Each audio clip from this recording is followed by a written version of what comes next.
Well, moments ago, ABC 12's Matt Barbour sat down with Governor Gretchen Whitmer to ask for her thoughts in the wake of Sunday's mass shooting in Grand Blanc Township. Here now is their full conversation. Governor Gretchen Whitmer joins us now. We appreciate your time, Governor. So many people in the Grand Blanc Township community are hurting after Sunday's events. What was your initial reaction when you learned about this news? Well, it's just heartbreaking. Anytime I see news like this, no matter where it happens, it's heartbreaking. But to think about this very close-knit community here in Michigan that is going through incredible pain, it was very scary. I'm so grateful for law enforcement that got on the scene quickly and took the suspect down. But the incredible damage that has been done, the loss of life, the devastation that so many families are feeling is just heartbreaking. Well, how can the community even try to start to heal after something like this? Well, there are a lot of pieces to it. I know that so many people in the community have come together to wrap their arms around Grand Blanc. I know that there's an ongoing investigation. It's very well coordinated between the FBI, the Township Police Department, to the Sheriff's Department, to the Michigan State Police, and so many agencies working together trying to get answers and do the investigation as quickly as possible. And I think that, it's important to recognize that neighbors helping neighbors can make the biggest impact. It's going to take a long time to heal. Some people will never heal from this. They lost their loved one. They were shot themselves.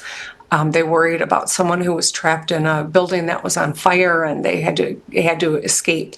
Law enforcement officers, it will have a long impact on them as well. We talked a lot about that yesterday when I was in Grand Blanc. And so there's going to be a lot of work that has to happen here. And that's why we encourage people to wrap your arms around this community, do what you can to support your neighbors and friends and the healing process. Have you had a chance to talk with any of the church leadership at the Church of Jesus Christ of Latter-day Saints or other local leaders? I have not personally connected yet. I'm eager to do that. I want to offer my condolences and continued support. Part of the work yesterday was making sure that everything's moving on the official side as quickly as possible.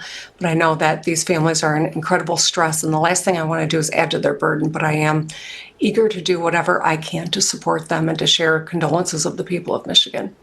In a news conference on Monday, you said, as a state, we know the pain of this too well. We've seen gun violence in our schools, stores, parades, festivals, and our houses of worship. What is your message to people who are tired and don't want this to be our new normal? I have kids, you have grown children. No one wants to raise their families in this type of environment, sadly. Yeah, one of the things we know is that this type of violence is unique to the United States of America. The number one killer of kids in our country and only in this country is gun violence.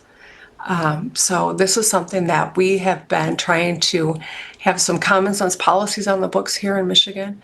It is something where we know often the suspect or perpetrator of these crimes has exhibited some actions or posted some things that maybe were concerning at the time but didn't get reported. Each of us can play a role here, and we ask that you do. You can call the FBI 911 if you see someone who is exhibiting unusual and dangerous actions or feelings if they're exhibiting it one way or another. And I think that it's important for us to do what we can.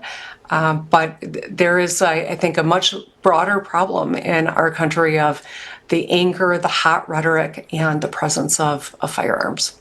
Well, you mentioned that hot rhetoric. You said Monday speculation is unhelpful, and you asked people to lower the temperature of rhetoric. Investigators still working to find out the exact motive of this attacker, but whether it be political or religious violence, what can be done to stop it? What is fueling this divide in our society? Well, we're all exhausted. You use that word, and I think that's the exact, accurate word. We're exhausted. It's been a stressful time. I know people have got very short tempers, and our feelings are very much close to the surface right now. And that's why I don't want people to speculate. it's an understandable reaction to ask why, to wonder what happened here. How could this happen in Grand Blanc? And the question is based in the desire to understand so that we can prevent this in the future. So it's a healthy question to ask, but all the speculation that we've seen online, the types of, I think, statements that people are willing to make even when they don't have direct information is unhelpful. It fuels that anger. It can create a dangerous situation. We need to ensure that law enforcement can do their work, can get the answers, and that we take away the right lessons from this moment. But contributing to unfounded speculation doesn't help anybody. It just makes it more dangerous. Any final messages for the Grand Blanc community as a whole, or even the state? Well, the people of Michigan are all sharing in the pain. We will continue to support the work on the ground and continue to support healing for this community.